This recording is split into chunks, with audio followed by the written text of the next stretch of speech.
What's up, everyone? Welcome back to another review. And this time we're taking a look at Play Misty for Me, Clint Eastwood's directorial debut, Behind the Director's Chair. Play Misty for Me tells the story of this disc jockey played by Clint Eastwood, who comes into contact with this obsessed fan named Evelyn, played by Jessica Walter.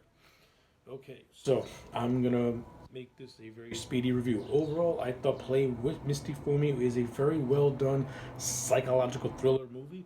This is the closest thing you'll ever get to Clint Eastwood in a horror esque type of movie. And also for a directorial debut, this was Eastwood's first foray behind the director's chair. I thought he did a really solid job. I think the first half of this movie is really well done, and you really see what Clint is capable of doing behind the director's chair. And of course, over the years, his skills got much more refined. But this movie was a really good showcase of what he's able to do. I think the first half of this movie is really well directed, has a good pace, has really good tension. You got really solid performances. Clint Eastwood as this radio jockey. I think played Dave Garver. Does a really good job. I like the chemistry that he has with the character of Evelyn, played by Jessica Walters. When we first see the character of Evelyn, she's just a fan. She's quirky, but nothing really to get scared about. But as the movie progresses, we see that she's not just a fan; she is an obsessed fan. And this goes along the lines of movies like Misery and Fatal Attraction. Though I think those movies handled this type of genre much better. There are moments in Play Misty for Me that kind of feel a little disjointed for me in a way. Like I said, the first two-thirds of this movie, brilliant in terms of the pacing. I think the pacing is really well done. I liked a lot of the character interactions that happen. I like the story and the building and the build-up.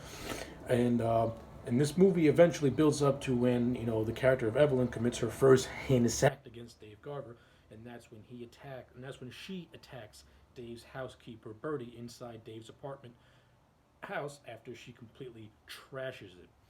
And once that attack happens, we're introduced to my second favorite character in this whole movie, played by John Lurch, who plays a police detective. And I just love the bantering between Lurch and Clint Eastwood. They just constantly just do comebacks with one another, and the humor is just so dry and stone faced and stoic. I love it. It's hilarious. It's hilarious stuff. It's hilarious, unintentionally hilarious or hilarious, depending on how you look at it. I found it to be funny. Just these two curmudgeons just going back and forth with one another.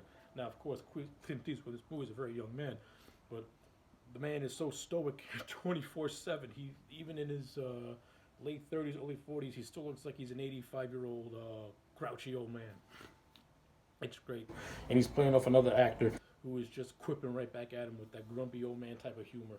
Those quippy comebacks. I thought it was good stuff. But after that big moment where Birdie happens, the movie goes into a very different direction. Now, throughout this movie, Clint Eastwood is not only involved with the character of Evelyn, but he's also trying to get back with his ex-girlfriend Toby. And the middle of the movie sees this prolonged love scene between Dave and Toby, which is completely disjointed from the rest of the movie. And to me, it undercuts a lot of the tension because up to this moment, we have been waiting for Evelyn to do that one big thing to really knock Dave off, to really catch Dave off guard, and to really make Dave, come in fear to his life. And once that moment happened, this prolonged love scene took me out of the movie because it comes out of left field. It doesn't really fit with the rest of this movie, and I just didn't like it at all. Clint Eastwood in a romantic movie doesn't really jive with me, and there's a good 5 minutes of runtime that is dedicated to just this to Dave and Toby having this romantic love scene, making out, making love in the woods to this sappy music, and I'm like, am I watching a thriller or am I watching a sappy romance with Clint Eastwood? It didn't jive with me. I didn't like it at all. And this segues into another scene, which is pretty much which is pretty much Dave and a couple of his friends going to this music festival.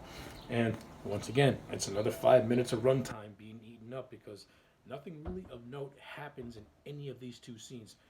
I get that Dave wants to get back with Toby and vice versa. I understand that and I get that. But these scenes, they come out of left field. Not only that, they're coming off a very tension-fueled scene with Evelyn attacking Birdie, viciously, I might add, nearly killing the woman with a butcher knife. And these two scenes, to me, it it kind of ruins the pace of the movie. Not only that, it happens midway, and it really happens as the movie is reaching its climax, as reaching its end. It happens right in the middle of the tension, and it just took me out of the movie a little bit completely, and I just don't like it. It ruined the pacing for me. No, these scenes could have been done much, much earlier, before the attack on Birdie, as extra motivation for Evelyn attacking Birdie. Instead, it happens right afterwards, and it just slowed the movie down for me. It cut the tension off, and you know that when you get to the climax, the climax. Oh my god.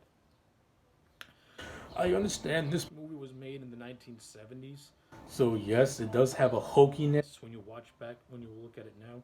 But Jesus Christ, man, the climax of this movie, when you watch it back with a 2020 vision, you have this out of place, jazzy type of score that's trying to be, tension fueled, and you have a climax where Evelyn is stabbing Clint Eastwood, cutting him with a knife, and then Eastwood just gives this woman a knuckle sandwich, and she just falls backwards, hits a bunch of rocks, and falls to her doom.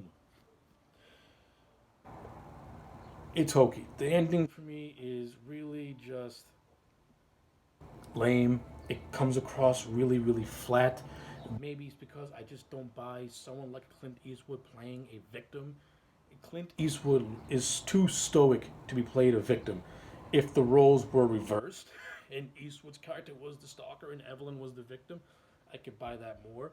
Because Eastwood's facial expressions and his reactions, they're all the same. He just looks constantly pissed off all the time. I can't buy him as a victim.